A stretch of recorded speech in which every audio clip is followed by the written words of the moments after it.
throwing, and KC are very good at bouncing back in late game with some, I would say, late game composition. And it's very cool to watch, I believe. That reminds me. I mean, talking about early game, I wanted to mention G2's early game because I don't think their early game has been the cleanest. But we were talking to Brees and I believe Sendo last week, and they were already impressed that G2 started the third split of the year with a 2-1 start. Now they're currently 3-1 because they just won against SK. But that for a G2 fan / G2 co-streamer, G2 content creator, whatever, it's massive. They're not even or negative in scoreline. However, they still look shaky. So why is that? Why is that? I don't know. And I'll tell you this, it's a great setup. We unfortunately don't have any G2 players today, but I am working on it. And hopefully we'll have some players to actually answer that question for next week going forward. I want to hear from the horse's mouth. I will say on both G2 and KOI, I have nerves about the end of the season and playoffs for two reasons. Okay. KOI, I just think are going to get smashed. I think there's even a chance that KOI may not even make playoffs. There's a real chance. Like if we end up seeing SK stepping up and doing well, and I'm going to say this and I'm going to regret this, if Fnatic actually play well, the way I saw them play against KOI, I don't see KOI maybe being able to, they're 2-3, right? So, I get nervous. On the G2 side, starting stronger, and still looking messy. I want to see where it goes. They've also had a crazy schedule, right? It was an awesome series against KC in week 1. Like on that final game that went like nearly 50 minutes was awesome. They beat SK, sure, but like cleaning up the play. My stomach is just telling me that I'm nervous. But it's also weird because I've only seen like a handful of series from so many of the other teams, so it's hard to like gauge power, which I find a bit interesting. I think G2 is still looking good, but the thing is, the momentum was for KC because in MSI it was very bad, and EWC, they nearly lost against Team Secret Wales, and if they did, people would have, flamed them a lot. They bounced back and they won, so it was actually very good for KC, but for G2, I think the momentum was a bit off, and I think they took some rest because like the schedule was very intense, but with the switch of Dylan Falco and Perks, I think they want to prove themselves. I think they did a very good draft in first game against SK, and SK they played pretty good. I mean, I believe when you play all year in 4v5, when you start to play 5v5, it's easier. So thanks to Leader for letting a 5v5 in the game. Yeah, I saw this comment. They were like, maybe all SK needed was an actual mid laner going into the split, and they don't look so bad because they have a mid laner. The English broadcast was saying that there's no black hole in the mid lane. I thought that was a harsh statement. Like, but hey, I get it. Listen, I like it. I'm hopeful. Skyyart, you and I go way back that Fnatic and SK used to be the top names in the league. I'd like to see them competing again. It would be good for me, but it's too early to say. Let's quickly talk about 2 or 3 other teams from like week 2. Now that we've seen every team, they've all played at least one series. Heretic, Shifters, Giant X. Man, what is gonna happen? Like, Kitty, what's your take on the 3 bottom of the table teams? It's such a shame to think that Giant X are even at the bottom of the table when I was really hyped for GX going into 2025 because I personally really liked Noah and Jun on Fnatic when they were on Fnatic as that bowling duo. I thought they contributed a lot to all of Fnatic's wins and the clutch wins when no one needed to step up. He showed up until it was internationals and he would flash into walls, but we don't talk about that. We don't talk about that for Noah. And I think Jun would also have his moments, but they definitely played really crucial roles on Fnatic. And I wanted Noah and Jun to prove Fnatic wrong, that they were the reason why Fnatic was doing well. And they did go to GX. They did look relatively consistent at the start of the year, and they were performing. But then their most recent series was so ugly. Like, was that the series that Medic crashed out on broadcast where he was like, I don't even know what this Nocturne's doing. Like, what is he ulting for? The Grom? So it was quite the series to stomach, but I don't know how much that contributes to just like player internal issue or mage adaptation in the bot lane, but something is just not going right for GX, and it pains me because I really like the GX bot lane. Skyyart, what do you think? I like June a lot. Actually, I enjoyed the game of GX a lot because it was for me vacation. But no, I'm joking. Actually, I like the button as well. I think June was very good. And but I didn't watch the game recently, so I can't have a judgment on it. But yeah, I think June was for me a good talent in support in Europe. I mean, look, I want to do this. Let's move to our discussion portion of the show, because we'll dive into some of these team performance and roster swaps and player things, because I want to ask you a question, right? I want to take a look at the table, and my first discussion topic is going to be the LEC schedule. Common Core 5-0, right? Down at the bottom, Shifters and Heretics 0-2, Fnatic, GX 0-1. And, you know, when we look at the total amount of games, KC have finished more than half of their season series by week 2. There's so much more prep. They've gone undefeated already. I think it gives them... lost one game, I think. They only lost one game. One game. It gives them, in my opinion, maybe even an unfair advantage. Because now for the rest of the weeks, with only one opponent a week, they get to sit down, they get to relax, they maybe get to take their foot off the gas, rest before playoffs. We've heard them talk about that. Skyyart, let's come to you first. What do you think about this imbalanced schedule? I'm not sure it's an advantage, though, because I think when you have deadlines, you work, you know. I think people, when they don't have deadline, they work less. And I think... being forced to play a lot in stage will make the Skyyart call to action. That's awesome. Let's go. Honestly, kudos. Please don't apologize. That's awesome. But yeah, I'm not sure it's an advantage, but I think it's because of the LEC Roadshow. It was actually an amazing event. I think it was very nice to see the best teams competing physically in France. I really enjoyed watching the game. It was very nice. But yeah, after this, obviously, I was a bit less interested by some games in LEC, because when you want to watch the games, you want to watch the best teams or the best games. And basically, when G2 plays against Heretics, it's okay, but it's not. You can just say it's Coughing Baby versus Hydrogen Bomb. It's okay, Skyyart. I'll say it for you. Yeah, dying ants, you know. After EWC, after MSI, after playoff, I mean, some games are less important than others. And I think it was an amazing LEC Roadshow. But after, I think it wants to bring people back to LEC, but the schedule was a bit too much for me. What do you think? I think the imbalance of games, since a lot of teams have to play catch up. Trevor already mentioned earlier that KC have played more than half or even more than half of their regular season games. They played it on patch 15, I believe. They're playing on live patch. That also means the teams that have to play catch up might have to play on a different patch going into, like, let's say patch 16 or something, which could have game-changing aspects where the game is completely different. I didn't think about that until just now, but that's 100% going to happen. And it's going to be, would you rather everyone have a fair, balanced chance on the same patch to prove who is the strongest on this patch?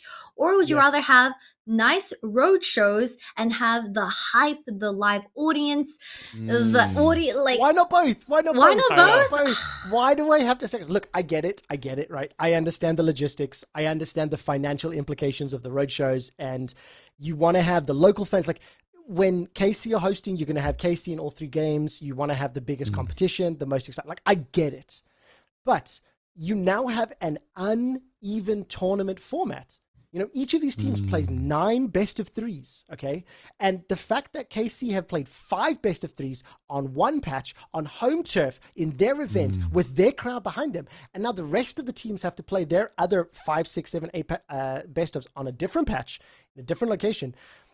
You're not playing the same tournament based on whether you're popular, whether your organization has the money to host an event, or whether or not you're trying hard enough to be invited to these things, right? So, like, I want both. I loved the roadshow. It was awesome. I was incredibly sad that I didn't get to take part in the The classic show match. That's a different story for a different day, but it was beautiful to watch the old names and old colleagues, playing together. It was awesome that the final series was so incredible between KC and G2. But I just can't help ask the question: does KC benefit or get hurt by the fact that they played 5 of their 9 series already? Does Fnatic have an advantage because they get to watch 20 best ofs? And let's just live in the world that the coaches and the analysts, everybody can prep beforehand. There is a world you could make an argument that you could gain an advantage from that. I see you itching at the Skyyart. I think you are totally agree, because with the EWC preparation, KC was so on point on the patch. Just like you said, Kitty, I think for KC it was amazing because G2 was a bit falling off in AWC, was not really great. But so I think playing the game was less an advantage than KC, but KC was looking amazing on that patch, and they had basically already that draft done, and it worked super well. So I think, yes, it was for sure an advantage for KC that they were amazingly good on this patch, which was very good. They will still be good on the other patch, but I think like Victor Bot, etc., was perfect for them. The meta was just perfect, and I think they adapt it very well. I just wanted to chime in because all the AD carries are verbally having a protest on social media about the current meta in bowling, which is primarily mages. I would argue it's lowered down a little bit. It used to be, I would argue, 80% mages, 20% ADC, and the 20 would be like Ezreal or Lucian or something like that. Yeah. But AD carries have slowly gone back into the meta, and it's usually the AD carries with dashes. However, Basil, she has had the joy of interviewing some of the LEC players since she is in Berlin, and she had an interview with Joppa after the most recent SK win, and she asked Joppa, would you rather go bold or play mages for the rest of your life? And I think Joppa's response was that he has a really bad head shape, so he doesn't want to go bold, so he'd rather play mages for the rest of his life, which is really unfortunate to admit. What I love about that, he's thought about it. He has enough enough consideration, I don't know if my head shape's good or not for going bold. I don't know. I don't know if it would bother me personally. I'm convinced if you have a good enough head shape to rock the bold look, you'll look good in every single hairstyle. So please take your headsets off once in a while. We don't want to have no dents in our heads. This is just a PSA for all our viewers back at home. So I'm definitely developing the helmet here with the headset now that I'm spending more time here. But me too. There's one other angle to this whole misaligned schedule. Kalist, in the interview, who was the last game that they played on Monday, after they beat Heretics. Interesting series anyway, that I think they should have won quicker.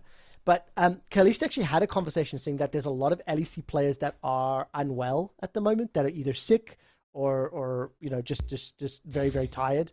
He basically talks about the fact that you went from First Stand into Spring, into MSI, into EWC, into Paris road trip, and keep in mind that there was road trips already in Spring, right?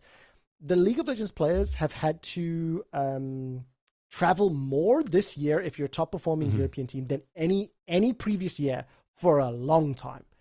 And I think that's also an interesting thing to call out, is like, you now also have to deal with all these additional logistical things. Like back in the day, we used to be able to see a lot more road trips and a lot more travel, so the players had to get used to it. I'm going to use this word. I think players have gotten soft and they just have to live in one house and go to one studio. They need to get used to these road trips. Skyyart, what do you think? I think the training is now more intense than before. So I believe that it's a balance, We complained that Europe don't play enough like last year. So now they play a lot. But I think it's always a matter of sacrifice. If you don't sacrifice that much, you can't be that competitive. And I think it's still a good thing for Europe, because Europe will be closer to the intensity than Korean do on the game. But still, I think it's not very healthy, I would say. Kitty, what's your take? Because I also watch a lot of the other regions. Quoting Yahoo's Twitter right now, sorry, x.com, as the younglings say these days. Yai caught a virus and passed it to me, so now I'm feeling a bit under the weather, period. Mega fucking virus, Yike, angry emoji, angry emoji. And Yike responds with, yeah, bro, I told you not to kiss me, ...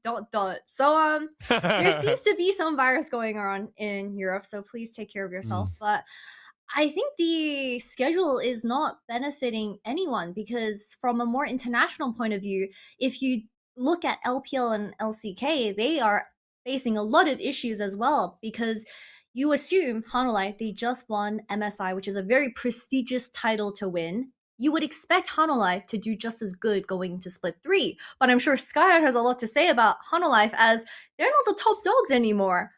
DK and KT are dominating the LCK. In 2026, DK and KT are back. Like, what world are we living in right now? Yeah, but I mean, we are living in a world into Kanavi tried to invade when he has no prior mid, no prior bot. Kuma is at base, and he tried to 1v3 somehow, and it didn't work every single time. So I don't know. I think Kanavi is hinting the game so hard. Actually, he hinted the final in MSI as well. Yeah.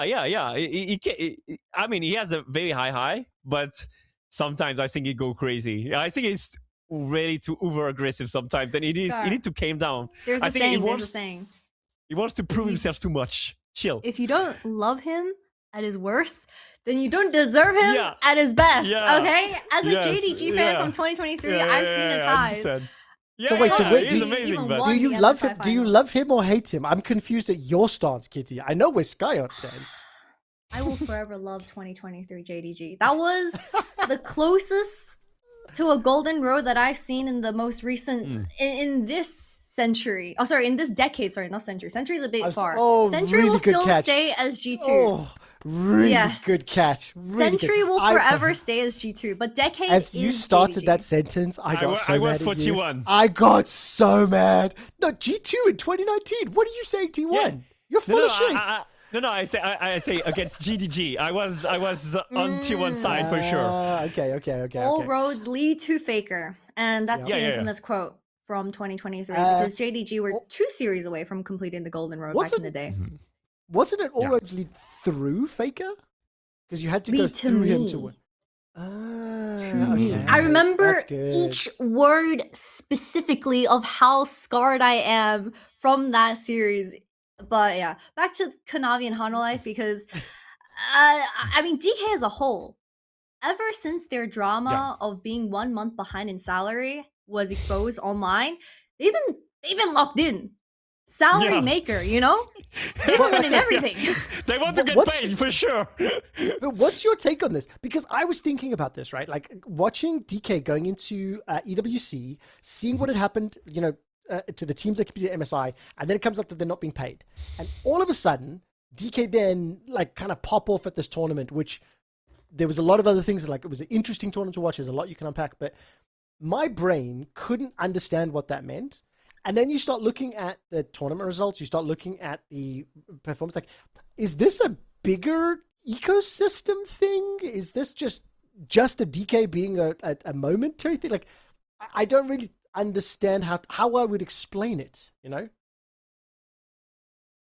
Maybe if you don't pay the players, they play better? What do you mean? I think Scout's onto something, guys. I think we should start reducing player salary. No salary, we're just not going to get in victory. trouble, everyone. Just for the love of the game. Exactly. Quickshot. Back in the day, do you think these players are getting paid playing League of Legends? No, bro. They were doing it for like an Asus keyboard or something, a Logitech keyboard, a Superstrike mouse, you know? They get the deliverable money. Amazing. You've got to go for the right one. Just for that Logitech G2 headset. Let's go. Okay. Let's move on to the discussion around the world, because I want to get your guys' takes. As I mentioned already, I have been a little bit distracted with real life events this past week. So other than the LEC games, I don't know what is happening outside of my little bubble.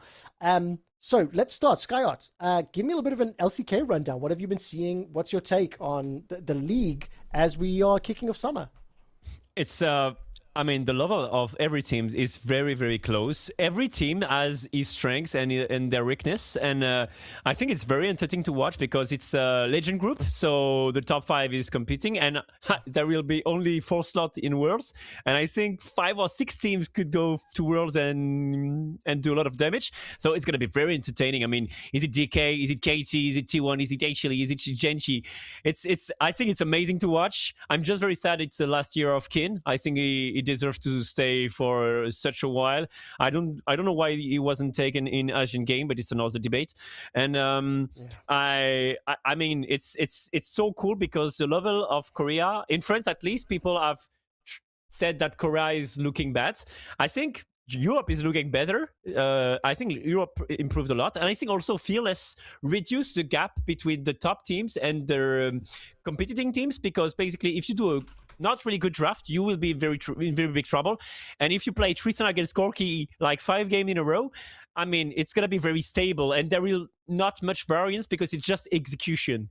And I think you can cook more. And I think what I always loved about G2 is we are cooking a lot. I mean, in international event, we come with stuff. Sometimes it's bad, sometimes it's good. So I can't wait to see Worlds. I think the world is going to be amazing, to be honest. Okay, I'll go to Worlds in a second. Kitty, I don't know if I've just lost you or not. Oh, I hope I'm still around. Here I am.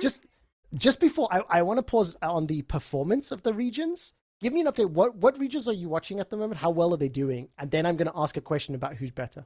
Yes, of course. I am currently still covering the LPL and LCP, so the Pacific and Chinese regions. And skill level, it's still quite dominated by BLG, but not the 5 people that you're used to on BLG. Because we all know that Bin has been benched, BB, been benched for BLG. And it's because of internal issues, and there seemed to be a lot of conflict between Bin and the other members. So he decided to step away. It was personal reasons. He stepped back. He was benched.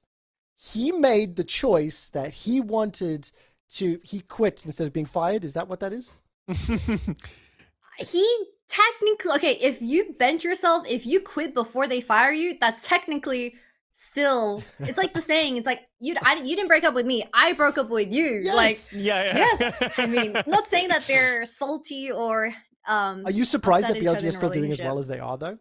But yeah, the person replacing BLG, his name is Wenbo, which is really funny because Lord Drop, Jackie Love's government name, his Chinese government name is Yu Wenbo, so Wenbo. Oh. And this guy's name is Wenbo, so everyone's like, Jackie Love's going to BLG as the substitute top. It was so funny.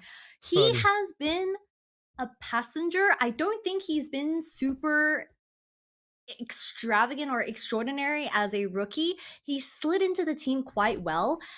But the question is he 100% winner in the LPL because he is that good, or is it because his teammate is Shun, Knight, Viper, and On?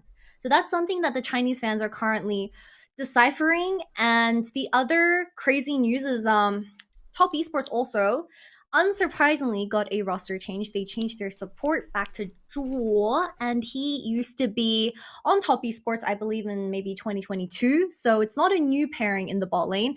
I personally am a big fan of this new support because he, I think, has a lot of in-game initiative. And as a support player, you need to have a lot of game sense on knowing when you want to go in and knowing when to not do anything. I think is a quote from Mickey, I believe, or one of the older players in the League of Legends sphere. So I think he will bring that aspect to the team, especially when they do have Zui An, who is the rookie top laner. But I also want to bring this conversation back to Skyyart because there has been something connecting the two regions as of recent, and it's drama. Have you heard about the KT drama alongside the Bin drama? So what happened to KT, Skyyart? Tell us. Aiming got Chow. They were, I think it was Fincher playing, and I think it's gonna be Jiwoo very soon. I mean, he played pretty well, but I can't wait to see Jiwoo. I don't know why he was benched, but I think, aiming is not very popular in France, at least. So I don't know actually if he's popular in Korea, but KT fans were happy in my chat. Explain it because I've missed this. I don't know the drama. Kitty knows more, I believe. I unfortunately know every single drama that happens in the league sphere, so let me explain for all the people back at home and for my beautiful guest and host. So KT recently had a major roster change out of nowhere with their AD carry Aiming. And the reason was, they didn't specify, but Aiming had an argument with another player. And people realized the only player that Aiming unfollowed on Instagram is BDD. Wow. So people think Aiming might have had an argument with either Aiming or I think Lucid is the other name that's been floating around. And it got really heated. Like Aiming put out an entire page of an apology on his Instagram. He went into detail of what happened. Apparently, they were really heated after a game and they threw around personal insults. And in Korea, it was like a really big deal because it's super disrespectful. I mean, it's just disrespectful in any work environment. But the coaching staff had to choose one or the other. I believe Aiming wanted to continue to coexist with the other player, which we're not supposed to know who it is. Okay. But the other player said they refused to play if Aiming's still on the team. So the staff decided to move on with other player. I'm assuming their star/branded player on the team, BDD. And Aiming has been exchanged with, I believe, KRX. And Skyyart mentioned earlier, Jiwoo will be joining the team. And Jiwoo, Yeah, Jiwoo and Aiming did a switch. I believe Aiming already played a game on KRX. And that's the story. So there's been a lot of drama. Plus, I'm surprised Skyyart said that Genji might go to Worlds ? Because Genji recently hosted their home ground event and they went 0-4. 0 wins, 4 losses in 2 best-of-3 series. Are Genji fully washed now? Are they fully washed like over the last few months and how the results have come out? They look shaky. You wanted to say yes. I'm not a Genji fan, so I can speak. I'm a T1 Prime fan, so but I think they look a bit shaky, and it's gonna be tough. Shovi looked not very good on the last games compared to his maximum level, and I think like BDD, for example, is just probably one of the best, if not the best mid laner, and maybe the best player in the world. Actually, is just too good. I think BDD is just too good. So if he has an argument against Aiming, thank you, Aiming, for the work. I really enjoyed. But yeah. I mean, Fnatic maybe are looking for an AD carry. I don't know, but no. Oh my god! I'm on the BDD side. I love BDD so much, except when he plays against a team I support, because I think he's just too good. He will go for a Yone mid, and somehow he will 1v9 every single game. If he doesn't die in team fight, he wins the team fight alone with Cassio, with Yone. He's just too good at positioning in team fight. I mean, being on the edge of you think you can code him, but somehow you don't. And it just win the team fight alone. I think BDD is just, for me, the number 1 mid laner in the world. Maybe even Knight, even better than Knight. Knight is amazing. I truly think Knight is amazing, but I think he plays in LPL, and I think LPL is a bit weaker than LCK. Sorry, Kitty. But yeah. I don't remember a single game on which BDD lost the game by himself on KT roster. I think his teammates are weaker than like Faker, for example. I think Faker has better teammates, but what BDD brings to the game is just amazing. And I wish on another world, he would join a super top team just as his level of skills to see. But I think he would have been world champion for already, I believe. What's your take, Kitty? I mean, BDD during that Worlds finals, BDD during that Worlds period in 2025 just took me to the moon. Like, he is so good. He was the only reason why KT could even make that grand finals, in my opinion. And I think BDD on that day in that grand finals was deserving of that trophy. But unfortunately, his teammates didn't pull through. Peter choked too hard in that best of 5 against T1 in 2025. BDD should have a world's title, but it didn't happen.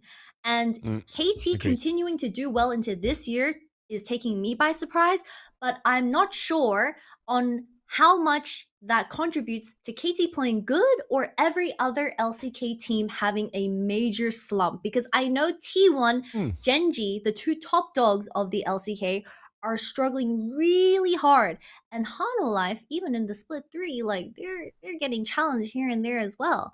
So it's quite the interesting topic.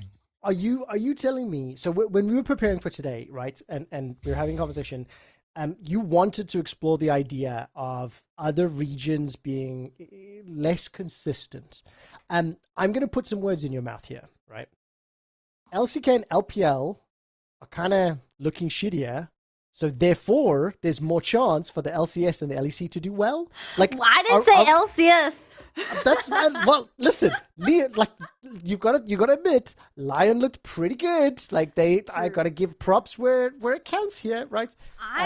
What I love so much. By the way, what I love so much. You didn't say no to me, implying you just called the LPL LCK a bit shit. What you said was, I don't think the LCS will do well. You cared more about that than the other angle. I'm so triggered about Lion, but that's because Lion looked so bad at the start of MSI. I was like, oh, this Lion team's like, what is Saint doing? You know, Isles, he's Australian, but he's disappointing me. Like, he's choking. But damn, they look super clean against Life and G2. I'm like, okay, I eat up my words. I'm so sorry. I take it back. But back to Trickshot. Oh, back to Quickshot's question. I'll take that. But yeah, back to is the LPL and LCK looking more inconsistent due to the new tournament formats, plus Fearless being more and more integrated into competitive play? Okay, not more integrated, the competitive format of 2025 and 2026, where LCS and LEC are catching up. But I think the general answer is the LCS is a one-team region. People will not trust C9. Like, if C9 tells you you can fall back, they're not catching you. They're letting you drop your head and crack your skull on the floor. Don't trust C9 is what I've learned over the last 2 years. And LEC are a 1.5 team because I know KC did really well at 12 but I personally think with the schedule being so tight and back-to-back, that there was elements of what Skyyart mentioned that KC prepped really well. They had an upper hand at this EWC tournament, and they were also in Paris. Oh, okay, I might be capping, but I think they did arrive a tiny bit before some of the other top teams that were attending at EWC. That doesn't give them a huge advantage, but they also didn't have active games during MSI. Because they were eliminated early, they didn't make the main stage. So I don't know what Skyyart thinks about that as a KC fan and also French co-streamer. So, I didn't understand the last sentence. You said as they were eliminated from MSI, they had more time to prep? So my point is that because KC was eliminated early-ish from the MSI tournament, they didn't make the main stage. They weren't under a high-stress situation during an active tournament, and that puts physical strain on people's mental, and it also puts physical strain on their just fatigue. So maybe that has elements. I also don't want to discredit KC because they did make the grand finals of EWC. That is what you're doing. I am. Oh, I feel so terrible. But the fact that every other team that did attend MSI did so shit at EWC, I don't know how much I can take the end series being KC DK too legitimately. This might be a hot take, but it's just true that MSI teams didn't do really well at EWC. I agree with you that not being on the main stage would have helped them to, also maybe take more seriously in the EWC because they have to prove themselves. When you are actually, you already won, EWC is, I would say, arguably less important. They were getting I paid mean, as well, unlike a certain team. yeah, and so maybe it helps as well. The format BO3 as well, but I feel like KC played way better than the MSI. I think on the MSI side, they played not really great. And I also think like Kalist wasn't playing very well mages. His Ziggs was just mid. And I think on the MSI, they tried to scream and force the meta ADC that we were playing in Europe. And I think they got smashed. That's why they tried to adapt maybe 2 days or 3 days before the MSI. And it was just shit. The composition wasn't great, and I think the rotation on the map wasn't on point, and I think they were really on point on EWCs. That's why they were literally better. I think the patch for now and the meta is very favorable to the KC coaching stuff, and they really understand it well. But you never know. In the world, maybe Azir will be the best champion and it's going to switch the meta completely. Wait, Sky, you're right. Azir is not meta and LCK is not doing super well this year. Notice? Yeah. One champion. That's it. Yeah, well, that's it. No, but it's fine. It's fine. For T1, just before the MSI, the ultimate gonna have 20-second cooldown. So no worries. You got right on the hotline right now. Yeah. So hello, okay, yeah. Give me then your thoughts, right? Because like Skyyart, you talked a little bit about how you think there's a lot of teams from the LCK that could make it to Worlds. We're seeing a bit of a shuffle in the power rankings right now. And as I mentioned, I've not watched many games from summer. I've been a bit distracted. But are you expecting maybe more changes to come in at Worlds? Like if you look at the tournament winners from First Stand, from MSI, from EWC, we've kind of had a wild ride, a little bit internationally. Will that continue for Worlds this year? Me? Yeah. Do you think we're going to continue to see these like shakes and different teams stepping up and surprises on who's representing the regions? Yes, I think the meta has never been that much with a high variance. And I think like Riot themselves, by keeping the mages bot lane, are wanting this to happen as well. Because I think uncertainty make people more interested in League. If like T1 is just for sure the winners of the world and they will be undefeated all way long and the game will be the same every single time, people will watch less. And if it's TES winning the world, I think League of Legends is dead. But that's another point. Because I'm a TES hater. Sorry, Kitty. I'm not. Okay. I'm not a huge fan. I don't know if there's a single alive fan right now that is still hoping that like HopEUm, So okay, fine, fair enough. But for me, the meta has never been so adaptive, and people have different vision. And I think also Riot wants to stay like this, and I think it's very good for the game because the game are more interesting. For example, SK Gaming was going for they played Nautilus, Seraphine, AD carry bot with Twisted Fate and like a Shen top lane, like 0 damage in the composition. I hated it, but it still brings something new to the table, and I enjoy watching the game because normally at first I was thinking I will not watch SK games because I think it was one of the worst team, but somehow I enjoyed it. I enjoyed because the drafts were different, and I took a lot of pleasure watching the game actually. And it surprised me, but I liked the game more than some like Heretics teams, who was better teams I think than SK by that time. So what I like, by the way, I'm a big fan of how the meta has been, or how the patches have evolved throughout 2025, 2026 for League, because I bring this reference up a lot, but in Dota, there's 93% presence of all of the heroes in Dota. A hero can be like a solo laner, top or mid, can be support, can be like a carry, depends on itemization, depends on, like, if everything's OP, nothing's OP, therefore every single champion's viable. And there's so much versatility, right?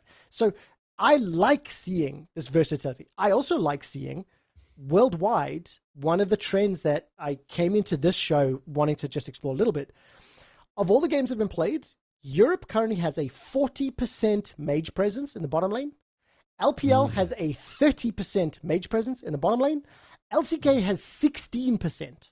So, is one region right? Is there variable ways to play the game? Is the game becoming more diversified? Or is the LCK just wrong and they're going to have to play majors? Like, we're only going to find out the answer to that question later, but I want to pose it to you. Let's start, Kitty. What's your take on LPL and LEC being more mage heavy in the bottom lanes than the fact that LCK is not? I'm pretty sure LCK recently had Diablo play Aatrox ADC in the bottom lane. Wow, I missed the game. I have the reasons behind it, and I have what people have been adapting into the mage bottom lane meta, because when mages get so oppressive in the lane, people start to cook. And the counter to mages is anything with gap close and anything with kill threat early.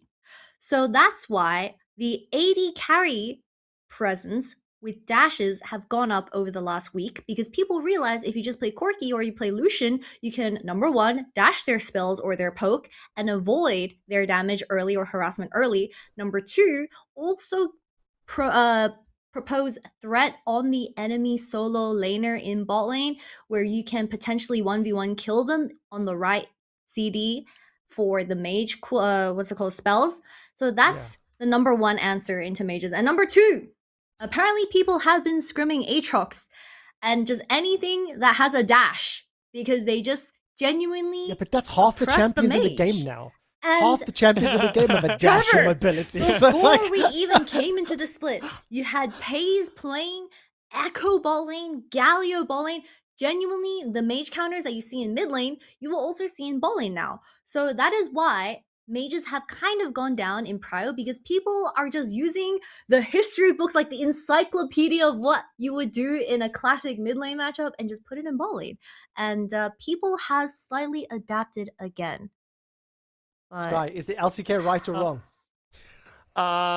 Actually, they already cooked a bit, I believe, during like MSI. Like, for example, Zeus was the only one to pick Mundo, and I think it's just it's not the same approach exactly, but it's the same idea as Kitty says. I mean, how do you kill a Mundo when you have like a Mel and a Talia mid? It's just too hard. Once he is level 16. You can't do anything, and that's why they did against BLG 2 times. The second time, Bean took Aatrox in blind pick to block the Mundo, but he still picked Mundo. I think it's a very bad matchup, but he somehow managed to do okay. And but I think yes, I as you said, Quickshot, I'm a huge fan of when everything is OP, nothing is OP, and I think when you play a competitive game, player against players, it's adaptation, and they bring something new to the table. Oh, we will find a new ideas. And I think the more the game is like this, the more underdogs can win, because you can have different read on the meta, and basically it's just a brain difference. And I think introduction, but about League Classic, I think League Classic by your time, Quickshot, it was this exactly, because I mean, I was there.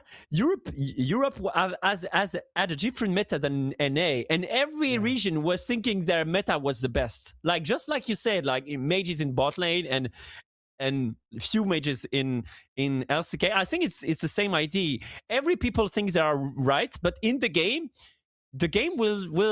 will separate what is the best idea, what is the worst idea, and I love it personally. The one thing I'll add on to this is that, you know, Kitty, this is before your time because you got the two old men here. But when the map became a determining factor, when the gold from the jungle camps are experienced, when the tower gold, when lane swaps and jungle invades and jungle carries, when the map was one of the defining factors of gameplay, it forced the meta of the champions to be played in a certain way. Okay, that's, I think, the biggest difference between a game like Dota and a game like League of Legends.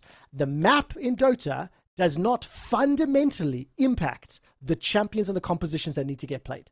Because if there is a superior way to gain experience, to farm gold, to generate a lead by like denying opponents, which is what we saw Jesus, the lane swap meta from what, 2014 to 2016?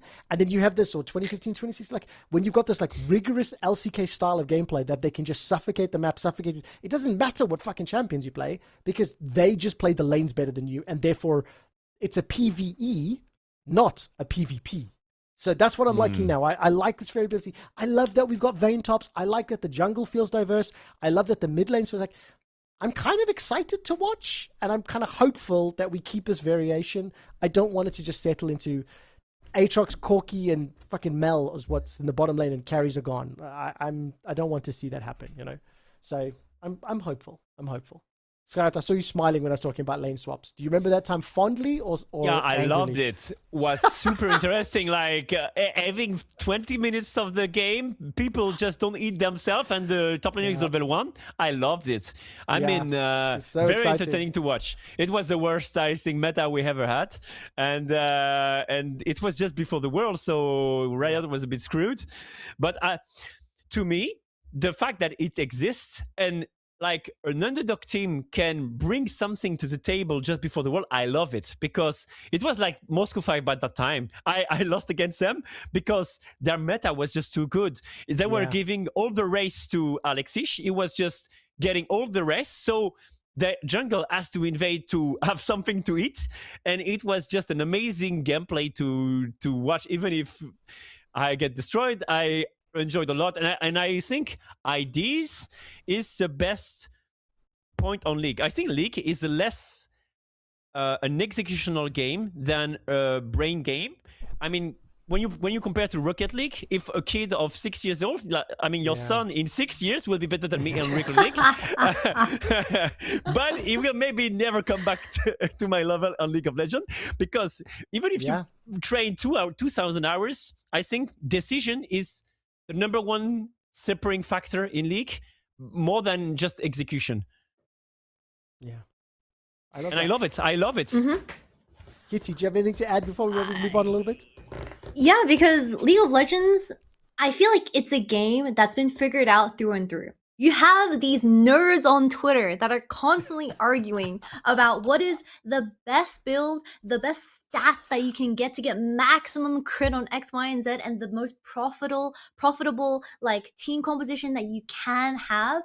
But at the end of the day, we're all human, and matchups and stats don't play out the way it does. So a lot of variety and variance comes into play when it comes to League of Legends. And because it's a live 5v5 game, I just feel like there's so much unpredictability. And with the introduction of Fearless since 2 years ago, it's been really fun to watch. I'm actually really glad that Fearless has been around to this day, because it, number one, exposes all the bad coaches really badly. Yes! Like, you can tell who's yes. a bad, you can tell who has not yes. played League of Legends and they're like gold in skill. Like, girl, we don't need them game 5 matchups. Like, I don't know what the hell they're playing in game 5. They're just like, okay, so I don't know what we're gonna draw for game 5. So players, just do whatever you want to do. Yeah. And I think game 3, game 4, game 5, you get exposed a lot.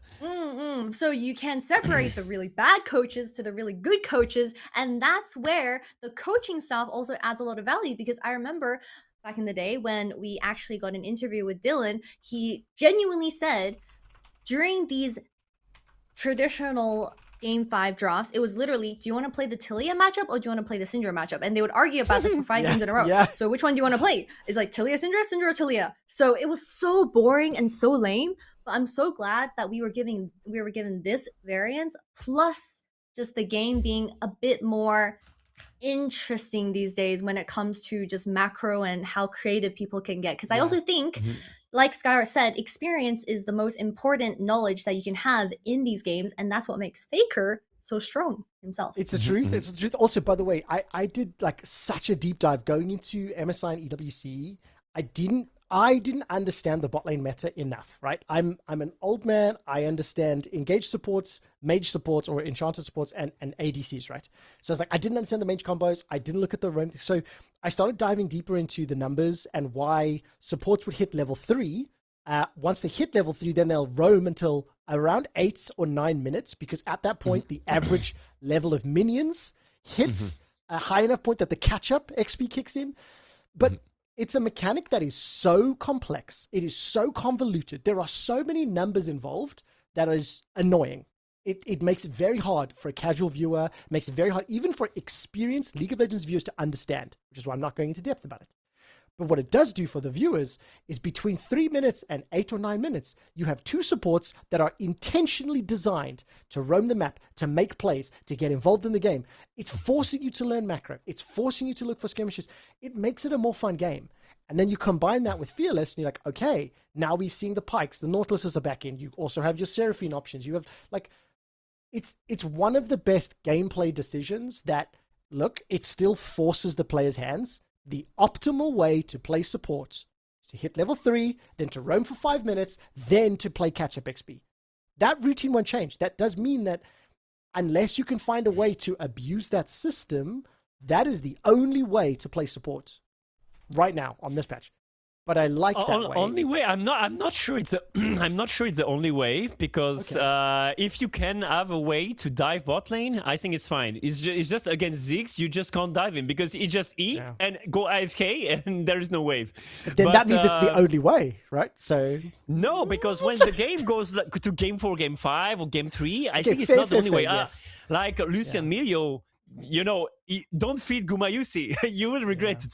So I think it's not the only way. And I think I like the fact that catch-up SP is a thing. But I think also I don't think we have the formula, the exact formula. So it's very hard, even for good players, to understand exactly how much you win XP. But I think it's very interesting to find way to abuse the game. It's just in League of Legends, Riot can just change the meta in just two patches. They can just say minions are 50% reduction against magic damage, and there will be no mage bot lane. So basically, metas can change in a second, and I like that the fact that now they try to let more time to the people to find their own adjustment. I mean, now they keep the mage bot lane to let people try to think in what are we going to do to counter this? And I love it. I think it's very nice. And also about tournaments, they open tournament now to everyone. I think now Riot Games are becoming more and more open. Co-streaming, open tournament, open meta, and I like it. I like it because, like, for 10 years it was very, very, very control, like super control, and right now I like it. I feel like something that League of Legends players don't take into consideration and appreciate enough is something that I saw from other gaming communities. They said League of Legends players don't know how good they have it with how transparent Riot Games is with every single League of Legends patch. They genuinely listen to the community's feedback, and they will change the game depending on how the community complains about it on social media.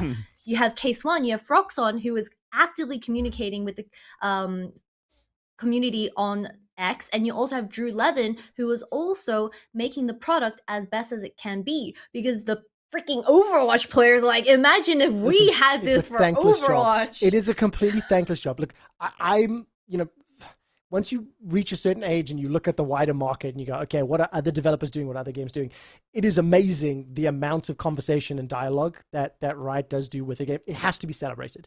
It is also an incredibly tough job because the faces of the game that have these conversations, like the amount of just bullshit that they have to deal with when they're trying to do something good. I'm not even going to go into names. I don't need to, but there are a number of other developers that have released like big patches and changes mid-tournament for big fucking tournaments. Like, it's wild to me that some of these developers can look at like multi-million-dollar tournaments where teams are investing hundreds of thousands of dollars and euros and like, we don't care. We'll put the patch on Saturday. And you're like, we're in playoffs? We're going for quarters or semis? Anyways. I love the conversation for today, but I do want to move us on because we do have a little bit of a time limit. Let's move on to our preview. And I want to ask everybody what they're going to be doing for week number 3 of the LEC. We've got another 4 days. We've got more best of 3s coming up. I have the schedule that we'll bring up on screen in just a moment or two. And I want to get predictions. So I'm going to start with this, right? When I look at the predictions or when I look at the schedule, let's maybe zoom in and make this a little easier to read. Does this work that way? That's good. I am hopeful that Fnatic and SK are going to look stronger and look better, right? Fnatic against Heretics, Fnatic against KC does two things for me. I'm hoping to see Fnatic actually look competitive against KC, because if they do, they become a potential contender in my mind when we look ahead. Secondly, SK against Na'Vi, SK against Vitality, are they actually middle of the table, or are they actually just bottom four? Those are the two matches that I'm looking at. Obviously, top of the table teams are exciting to watch. I'm interested to see how they do. But those are the two teams that have the biggest question marks in my mind. SK, Na'Vi, Fnatic, and those are the games that I'm most looking forward to. Skyyart, which ones are you most looking forward to? I think I'm hyped about G2 against Navy. I think you leave the train about Navy, but I think they didn't play that bad against KC. They're just getting out skilled by the level of the players. I think they just have weaker players, and so I think G2 Navy gonna be a very nice game. I think. Yeah, I think G2 Heretics is gonna be nice because it's gonna be a speed run. I wonder. I want to see if they can win faster than T1 against Mad Lion. You know, G2 sometimes plays at their level of the enemy. Yeah. What do you know? Yeah. What do you know? Are you leaking? Yeah. We've seen G2 lose to LR before. Come on, Academy team. Yeah, we never know, but I think it's gonna be fine, to be honest. Kitty, what are you most looking forward to? Well, I'm looking at the schedule really quickly. First of all, as a newer LEC watcher, I'm very tweaked out by the 4-day in a row for LEC. Weird. I think that's new for Split 3. It's a lot of games. LPL used to have 7 games a week, which is crazy, but now they've reduced it to 5 games, and I think LCK is 4 to 5 days a week as well. So now LEC is like pretty packed as well. So there's a lot of League of Legends. I mean, one small thing to add. The Monday games have been a thing for most of this year. I actually really hate the Monday games because there's no audience, and like it's even as the smallest, it's tough to watch. It feels like a library, and I'm like, Trevor, you go to the arena and you go like do the I would love to. I could make enough noise. I could make enough noise to annoy. But what I do like, as a newer, focused LEC viewer, which games are you looking forward to this weekend, Kitty? I want to watch MKOI versus GX. I want to see these two teams throw shit to the wall and see which one sticks, because MKOI is a complete dumpster fire for Split 3. I don't even know if they're going to go to Worlds, to be honest. There's 3 spots at Worlds. Seed 1 and Seed 2 get to go into Swiss. Seed 3, they have to go through play-ins or something. They have an extra step to get to that Swiss stage.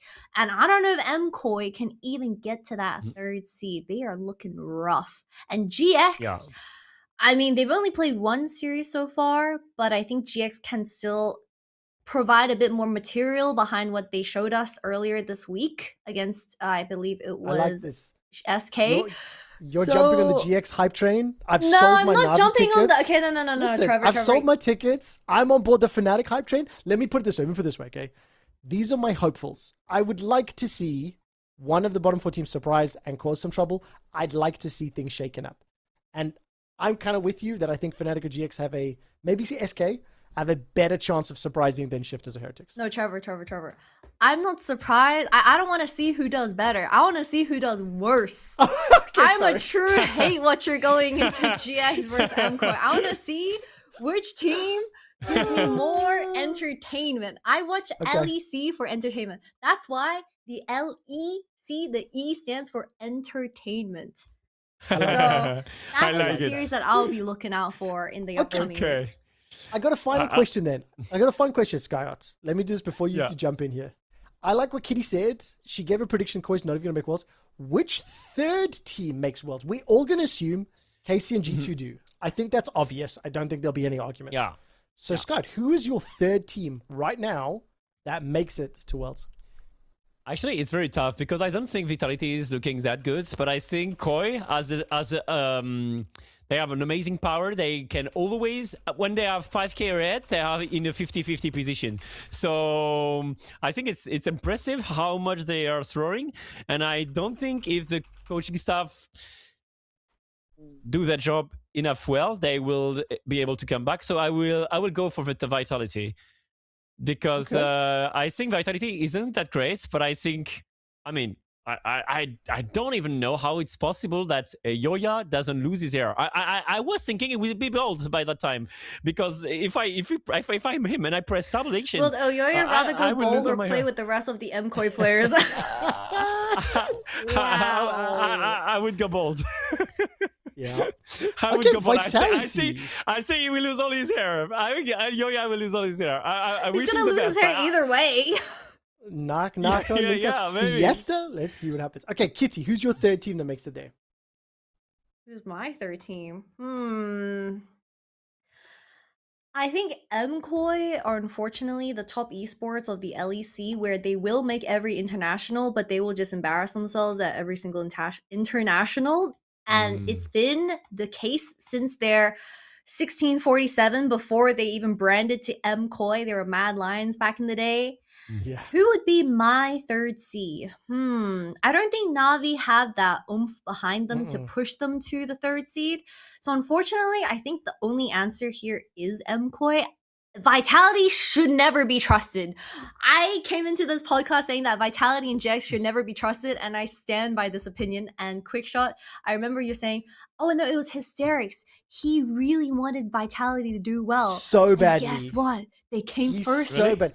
Do you know what I love? Not only did they come first, because I remember this as well, because you and I argued with him. He was so hyped on Vitality, and I said they were going to shit the bed, and I never got to rub it in his face, because they did. They absolutely bombed in playoffs. Yeah, Yeah, and I was a true hater of Vitality during playoff, but I never thought that KOI could be that bad. Basically, they are not that good. I mean, they are throwing so much. The game seems to be so easy, and somehow, like Jojo Pyun without flash is going in front of a nanny and getting stunned by caps by a Q. I don't even know how it's possible. During the game in G2 KOI with Rice, he was hinting so hard. Mirin was hinting so hard. Supa was looking very bad. I think I said Supa was a good player. I'm now doubting, because I mean, there is no competition against Ansama and Kalis right now. I think Kalis is for sure the best on mages and on Sama, sorry. But I think Victor also is I think Victor is OP. To me, Victor is too strong. And they had an amazing idea about Supa going Akali bot lane, for sure. Was a very, very tough situation for Ansama, because I think it's a very complex side laning, I would say. But yeah, to me, KOI can lose to anybody and not be in playoff. I agree with you, Quickshot. I think they can lose to nearly anybody. I think the big one for me, I really also feel weird saying this. I am also leaning Vitality, but because of the week one matchup, Vitality KOI, the fact that Vitality won that, and then seeing KOI over the last week as well, I just have less faith. I just have less faith, less confidence. And with all of the conversations and the drama around Mirwin, the top laner, the coaches talking about substitutions and player changes, motivation, like something's just not right there. So I'm going to go Vitality. I would actually love if neither of them did. I would love it if there was a surprise. If somehow a Giant X, an SK, a Na'Vi, a Fnatic, if someone else joined and really shocked, that would be awesome. I just haven't seen enough games. So right now I'm probably going to lean Vitality. And I also wouldn't be surprised if everyone else sucks and KOI still get their third. It doesn't matter. We're a two-team region. That's all that matters. Right. Let's start to say our goodbyes. Let's start to look forward. Kitty, what does the rest of the week look like? And what streams are you going to be kicking off soon? Hello everyone, my beautiful viewers. I'm going to be co-streaming the LPL and LCP in the upcoming week, and hopefully the exciting LCK matches, since we have a lot of tips and downies over there. So I will be live every single day on twitch.tv/KIITTWI, and I'll see you guys there. Skyyart, same Amazing. thing, go. I would cast the best LEC game, LCK as well. I would play League of Legends Classic. I enjoyed it with old friends. It's like the grandpa games, and we really enjoy it. It's very fun, and I will be on the Skyyart. You have the One of the things that I love. You mentioned it earlier, and you're so humble about it. You, as a competitive professional player, competed against the best in the world. You played against Alex Stitch, Moscow 5. You know, I got smashed. The SK gets, it's irrelevant. Listen, Not everyone gets smashed by them. Not Dude, everyone. I'm trying to give you chance. I you were enjoyed. good enough to be in the league, okay? You were good enough to compete. I had such a pleasure casting you back in the day, and it's such a pleasure chatting to you today and being the old man on the show.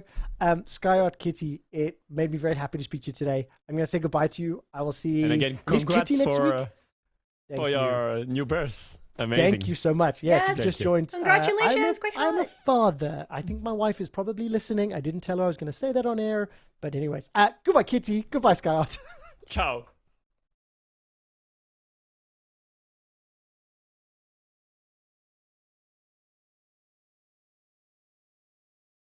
And welcome back. Thank you so much for tuning in wherever in the world you did so. Let us know in the comment section below if you're watching on YouTube or any other social media.